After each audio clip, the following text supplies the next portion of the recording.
I te ao, i te manamatanga mi te aroha mo i ne taonga, tuku iho, i mihi nei, i mihi nei, i mihi nei. And what I've just said is, in this world of light, in this world of dark, we give great thanks for the treasures left to us by our ancestors, and we revere them now.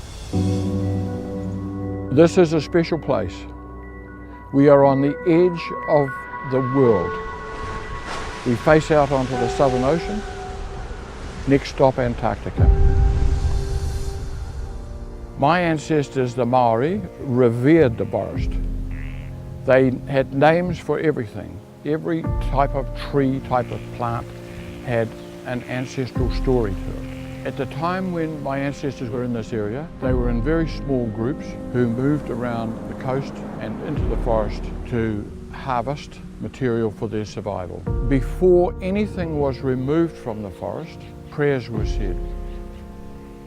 With the arrival of the colonists, we followed their example and cleared the forest and turned it into farms. The vision was that we had a farm, because that's what we saw the European colonial settlers doing it. So we'd cut down the trees, we'd sell the trees, and that would help fund the farm.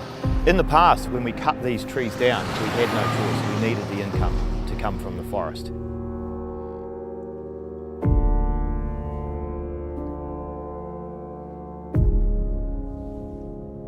Now, we can leave the trees here, we can sell carbon credits instead of selling logs. As these trees grow, they absorb carbon from the atmosphere.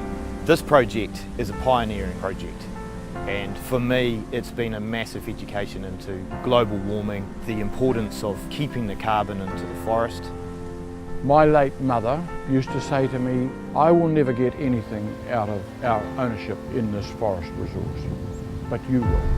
And it won't be dollars and cents, it will be the sense of wonderment and achievement that we have taken this degraded resource and made it better for the sake of my children and my children's children and their children's children after that.